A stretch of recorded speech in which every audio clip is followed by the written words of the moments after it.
Hello. Recently, I've had a lot of people asking my opinion of a new online service. It's an automated mastering service called LANDR. The idea is you upload your song, it's mastered by a computer for you, and you get it emailed back to you almost instantly. And I've had lots of people wanting to know what I think about this idea and whether it's any good. Now, my first reaction when I heard about this was, why would anybody want their songs mastered by a computer? But more and more people were asking me about it, and I was hearing different kind of feedback. So I thought I would give it a try. And so this video is the result of, I'm going to show you what LANDR did to an example song that I uploaded, how it sounded, what my opinion is about that, and then compare it for you with my own master of that song so you can see and hear the difference for yourself. So the song I'm using for the example is called Choices by Project Divide, and it's not a song I've mastered commercially. It was actually used as an example in a discussion about LANDR by Brandon Heyer on his Facebook group, and I think it makes a useful example, so I decided to use it for this video as well. So here we have 4 versions of the song. At the top here we have the source, and then we have 3 versions that come from the LANDR website underneath. Now, the free version of LANDR doesn't give you any user controllable settings, and it only offers MP3 files. But if you sign up for a subscription, which is only $9 a month, then you get 4 mastered songs per month, and you get the choice to choose between the intensity, in inverted commas, of the song. And that you have a choice there between low, medium and high intensity. So that's what we have underneath. We have here the low intensity, the medium intensity and the high intensity. And you can probably guess just by looking at the waveforms that basically intensity means loudness. The more intensity, the higher the level going into the file, and the more dynamic control, the more squashed it is as a result. So to begin with, I'm just going to play you a brief example of each version just so you can hear how the raw tracks sound, and then we'll move on to look at the sound differences in more detail. So let's play a bit of the source. Pressure, too little time. The what ifs are too many. The certainties are very few. The consequences too heavy. I can't see which way to choose. Now we'll go for the low intensity LANDR version. Too little time. The what ifs are too many. The certainties are very few. The consequences too heavy. I can't see which way to choose.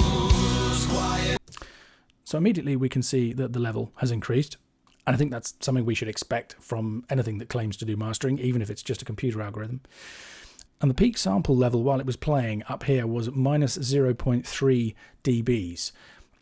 Probably the first thing to say is that that doesn't comply with the Mastered for iTunes guidelines or with the R128 broadcast standard, if those things concern you.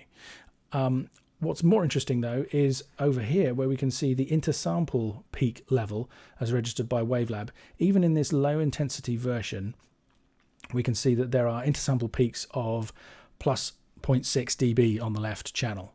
So for me already, I have concerns about the loudness. I mean, actually, as you'll see, my mastered version of this song, which I did without referring to the LANDR versions, is fractionally louder than this low intensity version. But it peaks at -1, complying with Mastered for iTunes and R128 recommendations. And as a result, it doesn't contain any intersample peaks. So that's one thing to notice immediately. Let's listen now to the medium intensity LANDR version, which is the default version. Too little time. The what ifs are too many. The certainties are very few. The consequences too heavy. I can't see which way to choose. Quiet whispers heed the stay. Venom words to ease the mind. I just hope. So it's louder again, as we might expect. I'm hearing some fairly noticeable distortion creeping in there. And although the peak level was still, the sample peak level was still minus 0.3 dBs, the intersample peak level as registered by Wavelab is up to 0.85. So we have really quite a lot of intersample clipping going on there, even before this file might get MP3 encoded, which, as you probably know, can cause even more problems further down the line. So even without going into the sonic aspect of this at all, I do have some reservations. Now let's take a quick listen to the high-intensity LANDR master. There's too much pressure, too little time. The what ifs are too many. The certainties are very few. The consequences too heavy. I can't see which way to choose. Quiet whispers heed the stay. Venom words to ease the mind. Now, here we are right in loudness war territory. We've got intersample peaks of plus 1.34 dBs. Over here, the RMS level was right up at minus 6, minus 5 dB. This is as loud as things get, and unfortunately it's sounding very mushy, and it's pumping, and it's quite heavily distorted as a result. So I think my first conclusion to make about all of this is, before we go any further, as far as I'm concerned, the high intensity version of LANDR is just out of the question. For me, there are albums out there that are as loud as this, but they don't sound anywhere near that bad. I can get stuff that loud without it sounding anywhere near that bad. LANDR on that setting is damaging your audio, and I can't recommend that anybody uses it. On the other hand, I applaud the fact that LANDR has an option to set the intensity at all. My big concern when coming into this was that maybe it would just do that to everybody's music regardless, and that they would think that was somehow mastered. And when you go to the page in LANDR to choose the intensity, the text actually says, choose your side in the loudness war. Opt for more detail and dynamic range, or slam it with sophistication. Unfortunately, there is nothing sophisticated about this processing as far as I'm concerned.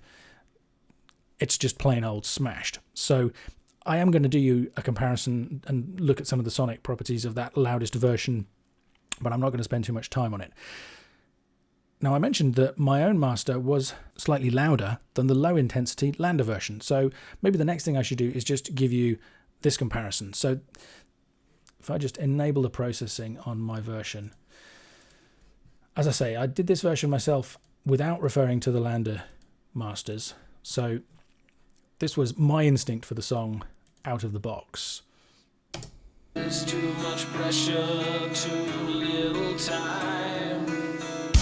What ifs are too many. The certainties are very few. The consequences too heavy. I can't see which way to choose. Quiet whispers heed the stay. And I'll just compare that with the low intensity LANDR master for you out of interest. There's too much pressure, too little time. The what ifs are too many. The certainties are very few. The consequences too heavy. I can't see which way to choose. Why? So in terms of loudness, at least, those two versions are not a million miles apart. But anybody who's been following my website for a while will know we simply can't do a genuine comparison of the sound of these different versions until they're level matched. You can hear that quite clearly for yourself with the louder versions of the LANDR masters. The change in loudness completely overwhelms any other judgment we could make about the sound, with the possible exception of the distortion. So over here, I have level matched versions of the same versions of the song. And what I've done is I've measured the integrated loudness of each using an R128 meter and adjusted the levels so that they match. So my version has been turned down slightly by 1 dB, at which point it matches in terms of R128 loudness the low intensity LANDR version. The medium intensity LANDR version had to be turned down by 3 dBs, so it's 3 dBs louder for this song at least than the low intensity version, and the high intensity version is 5 dBs different. So let's compare the differences between these now. We could start with my mastered version perhaps. Time. What ifs are too many? The certainties are very few. Consequence heavy. I can't see which way to choose. Quiet heed the stay. Better words to ease the mind. I just the dust will clear in time.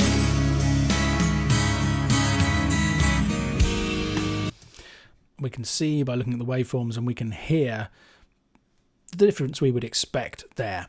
The medium intensity version is pumping slightly, there's some distortion creeping in. As I mentioned, the high intensity version is right up there in death magnetic territory. But you can also hear very clearly the differences between the mastering approach that's been used. I think if there was one phrase that I wanted to use to sum up the sound of LANDR, as far as I'm concerned, it would be scooped mids. It seems to have a smile curve on it. It seems to me to be very big and a bit congested in the low end, and it seems a bit fizzy and thin and brittle at the high end. And that's something I've noticed. I've tested a range of tracks, and I've noticed a similar characteristic on all of them that I've tried so far.